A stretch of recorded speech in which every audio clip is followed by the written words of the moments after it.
Hello again, whiskey friends. Thanks for joining everybody for another blind whiskey review. If you've been following the channel the last couple weeks, I have been diligently going through a blind sample box provided by our good friend Todd over at the Bourbon Road Podcast. Be sure to check out the Bourbon Road Podcast anywhere that you follow podcasts such as Spotify, Apple Podcasts, etc. But Todd sent me 12 samples really just to enjoy them, and I decided to turn it into this entire blind review series. In this box, we only have 4 samples left. But thus far, the two big surprise pours of this series have been the Evan Williams 250th edition and a 10-year Redemption High Rye Bourbon. The one that scored the lowest so far is actually the E.H. Taylor Barrel Proof. Will today's sample be another standout pour, or will it set a new floor for the series? Stick around and find out. So thank you for joining us, friends. Let's kick off the show.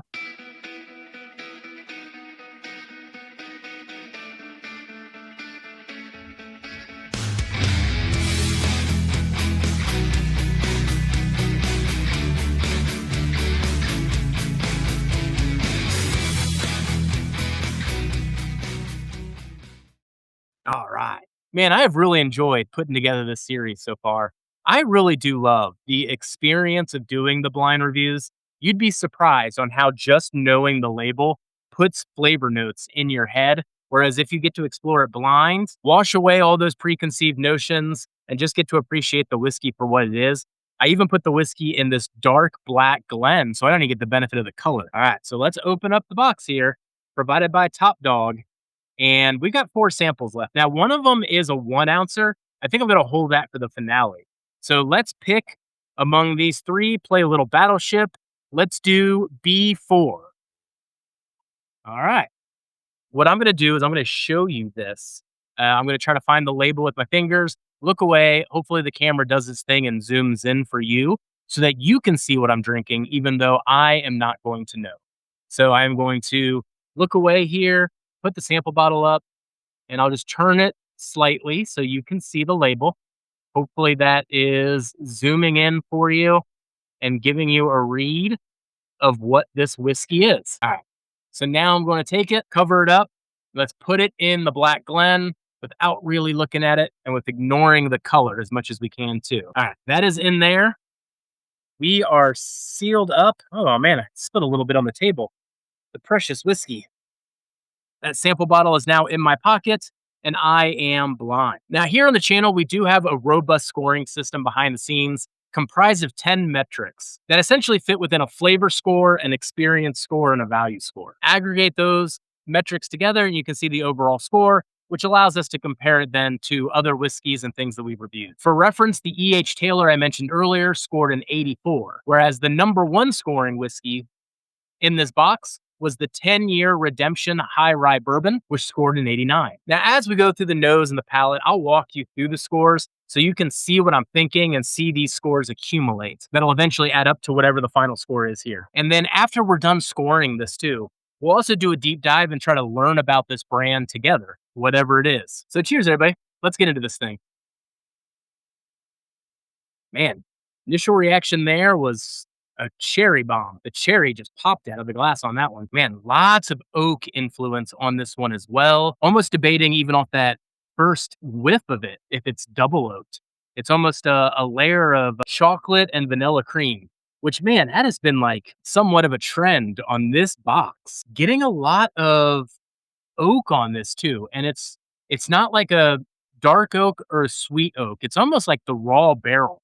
Almost like you just cut some wood, and it's spicy too. There is a lot of pepper and spice going on with this nose. Baking spices galore. It even gets past the cinnamon, almost into a little bit of a clove area. I'll be honest on this one. I'm not gravitating towards the nose so far. I'm going to give this one about a 7.5 on the nose, mainly pulling it down for the flavor profile, which I'm just not digging. I'm getting a pencil shavings kind of a note, which can be a real turnoff for me. I really don't have too many turnoffs, but that is one of them. And sometimes I get that either from like toasted casks or even like, I don't even know if it's MGP that's younger and aged in certain barrels can give me that note too. Hopefully this one can turn it around on the palate. Let's go in for the first sip. Cheers, everybody. All right, that first sip might turn things around here.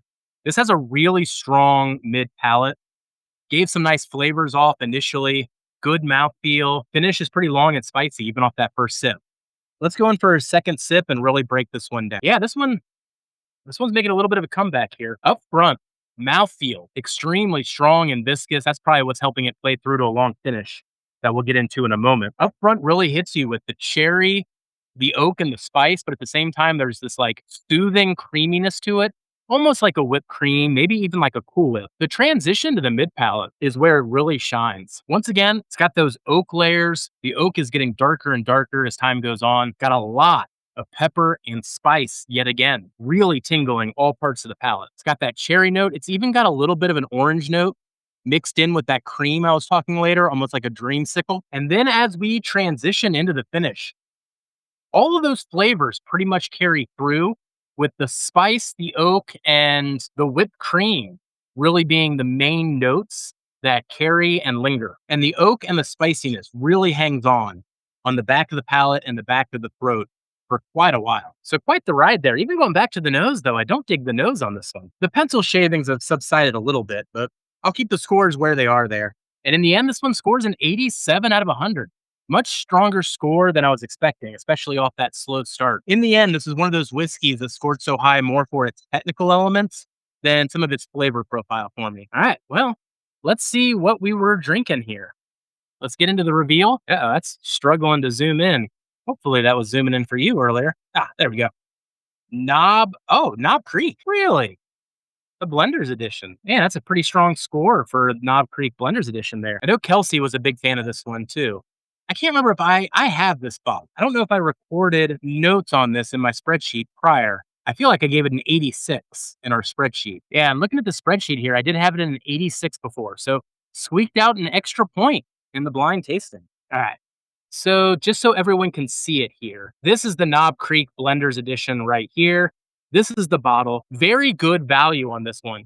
In most places, you can probably get it for like $45. It's 106 proof, but as you can kind of tell throughout that review, it only being 106 proof did not hurt its mouthfeel or the length of the finish on that one.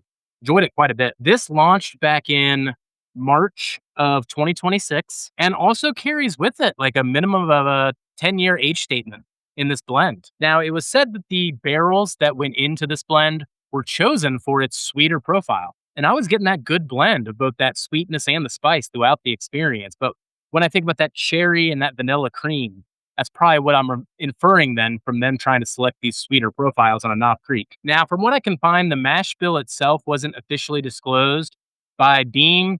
Some reviewer said it was 77% corn, 13% rye, 10% malted barley. Oh God, I love the official flavor profile here. Beam describes the aroma as bold vanilla with slight fruit and subtle caramel.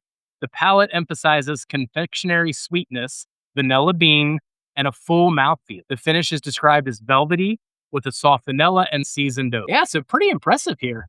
I mean, now we got the Knob Creek Blenders Edition and the Wheel Horse scoring essentially an 86 and an 87. That's pretty strong for some $40, $45 bottles of whiskey. Even if you're on a budget, there are some great whiskeys out there. Man, I wish I just liked this nose a bit more though. Definitely doesn't come across as 10 years on the nose. So have you had the Knob Creek's Blenders Edition? And what did you think of it? Let us know in the comments. And if you're still here, hey, hit that like, hit that subscribe, leave a comment too. All the engagement really does help the channel, pushes this video to more and more whiskey friends. Thank you again to our executive producer, Todd, for helping me put together this entire series, but there's only 3 to go. Continue to come back to the channel to see what comes next, and we'll catch you on the next one. Goodbye, everybody. Thank you for watching Hello Again, Whiskey Friends, everybody. A big shout out to our amazing Patreon community. If it wasn't for you, we couldn't continue to produce the content and barrel picks week after week. And for everybody else out there, be sure to hit that like and subscribe. It really helps the channel more than you know. And we'll catch you on the next one. Goodbye, everybody.